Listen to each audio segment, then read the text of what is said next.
Umroh bareng ANB, beribadah dengan ilmu. Ustaz, ini ada yang lagi rame Ustaz ya. Jadi seseorang itu ke tempat publik, dia mau sholat. Cuman kan kadang nggak semua tempat itu ada keran. Akhirnya kan solusinya dia datang ke toilet gitu ya.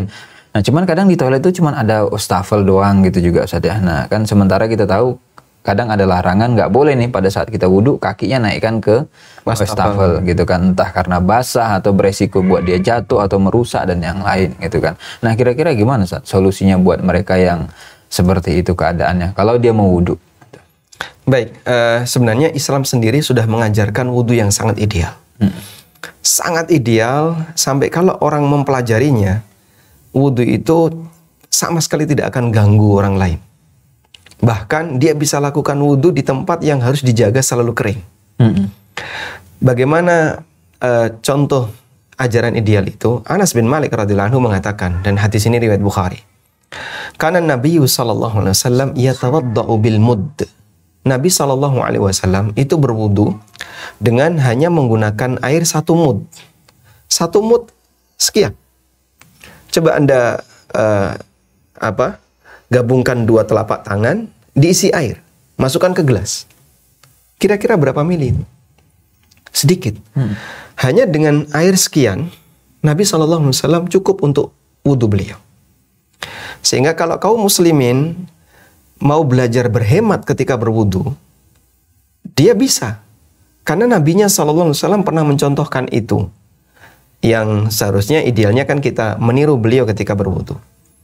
Cuman kan kita punya kebiasaan ya, wudhu di negara kita karena negara kita termasuk negara yang airnya banyak, sisa-sisa air. Jadi keran dibuka itu baru nyopot jam tangan, nyopot peci lah, kemudian baru nyingkap lengan baju yang panjang, baru nyopot jaket. Keran tuh udah dibuka. Dan keran ketika dibuka ngocornya deras. Saya pernah ngelihat kejadian ada 2 guru sekolah negeri lah, yang dia sudah buka keran terus ngobrol sama temannya. Tak matikan itu keran. Karena saya berada di samping, tak matikan. Orang yang ngeliatin. Dan praktek ini kan tak sopan kan. Kau buang-buang air, kalau mau wudhu ya sudah siaga wudhu, buka keran langsung wudhu. Itu dibuka, habis itu ngobrol. Nah kebiasaan buruk seperti ini di Indonesia masih sangat banyak. Sehingga kita ingatkan kepada masyarakat ya, bahwa Islam memberikan penghargaan kepada properti berupa air ini. Maka Nabi SAW ketika berwudu hanya dengan air 1 mud. Kalau kita bisa seperti ini, nggak bakalan deh dipermasalahkan sama orang lain. Mau wudu di wastafel, mau wudu di tempat yang lain, insya Allah gampang. Saya pernah wudu di toilet pesawat. Dan meskipun sudah ada peringatan dari pihak awak pesawat, nanti sebaiknya tidak menggunakan toilet untuk wudu. Tapi saya pastikan penggunaan saya untuk wudhu lebih sedikit daripada mereka yang mau buang air kecil. Jadi ada gelas di dalam toilet, saya kasih air, ya, dan saya hanya berwudhu dengan 1 gelas ini. Padahal mereka yang menggunakan toilet itu untuk buang air lebih dari 1 gelas, bahkan bisa bergelas-gelas. Dan semua itu saya masukkan ke WC. Mungkin ada cipratan di kanan kiri, saya tisu, kering, kemudian saya buang di tempat yang tersedia, selesai. Orang bisa cek, selesai saya wudhu, silahkan dicek. Ada nggak bagian yang basah? Walhamdulillah, ternyata kering. Ini pernah ada satu kejadian ya. Ya, mohon maaf, ini barangkali saya sedikit cerita waktu di luar negeri, di Korea. Jadi di bandara ada musola dan prayer room, ya, tempat untuk sholat, tapi tidak ada tempat wudhu. Pilihannya begini, datang ke janitor untuk guyur alat-alat pel itu. Tapi kan kadang janitor tidak dibuka untuk umum. Atau wudhu di wastafel. Nah teman-teman saya wudhu di wastafel. Bikin marah sama yang jaga toilet. Saya terakhir masuk karena dia lihat penampilan saya sebagai seorang muslim, tahu dia, ini teman kamu, kayak gini. Iya, karena bahasanya saya nggak ngerti, jadi meskipun dimarahi saya juga nggak paham. Cuman saya diam aja. Terus saya masuk ke WC. Saya wudhu di situ. Dan waktu itu ada semprotan ya. Jadi saya wudhu pakai semprotan. Alhamdulillah selesai wudhu, tisu saya gunakan, saya keringkan. Selesai saya keluar WC, orang itu langsung masuk, ngecek, kering. Dan dia nggak marah. Ya masalahnya, Anda ketika menggunakan tempat untuk umum, fasilitas umum, tapi kemudian belepotan, basah di mana-mana, bahkan kotor di mana-mana, apapun penggunaannya, baik untuk wudhu maupun selain untuk wudhu, penjaganya akan emosi. Karena ngerepoti, gara-gara kamu sampai basah semua, gara-gara kamu sampai kotor semua ya. Tapi ketika Anda gunakan itu dengan baik, dengan sopan, Anda akan bisa dihargai oleh orang lain. Sehingga masalahnya bukan di wudhu. Nah, mungkin ini Ustaz ya. Boleh nggak Ustaz kalau katakan tadi kita pakai wastafel gitu kan ya. Dan mungkin kan kaki nggak boleh nih Ustaz diangkat gitu kan. Walaupun tadi kita bisa pastikan kering.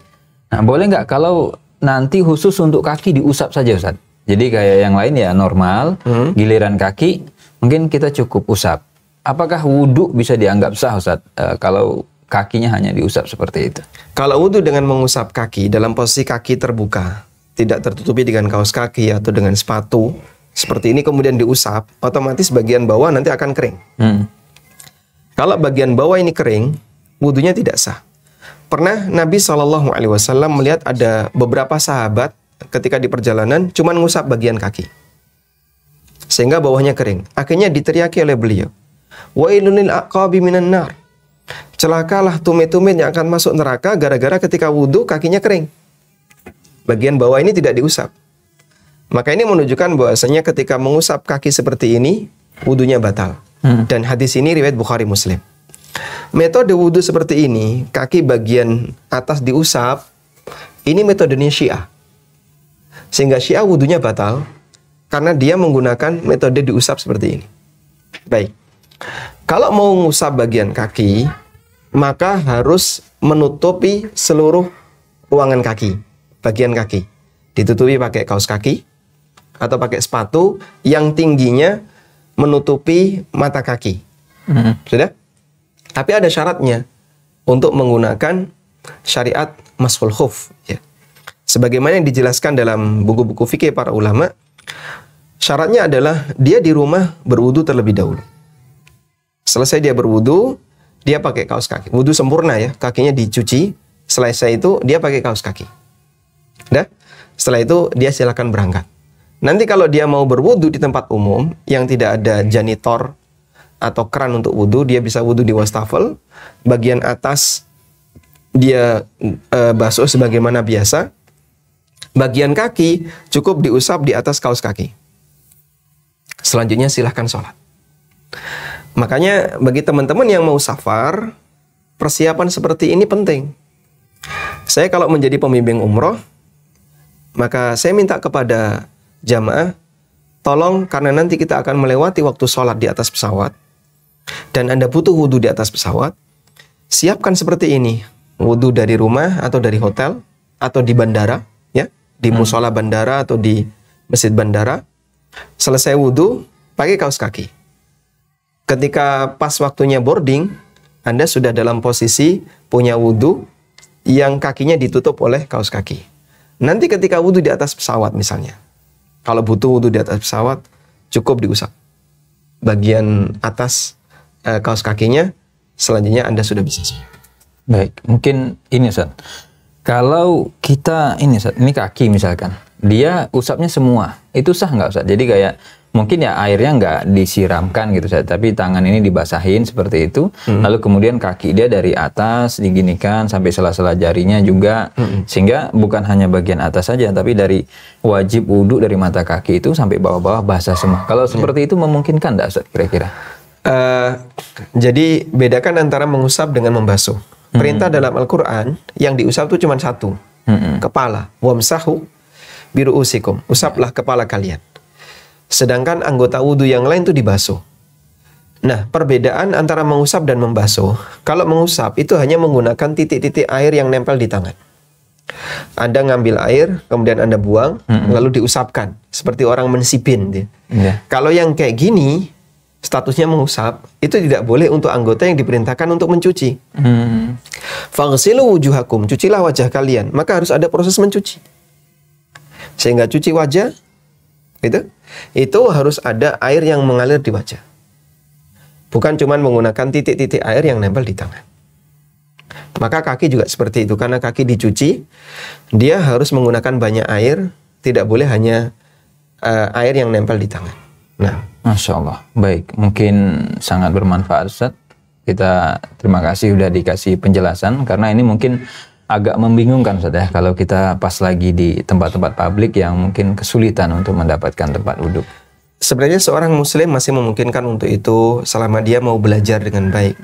Sehingga kadang begini ya, kesalahan yang dilakukan oleh seorang muslim menyebabkan non-muslim jadi menyudutkan syariat Islam.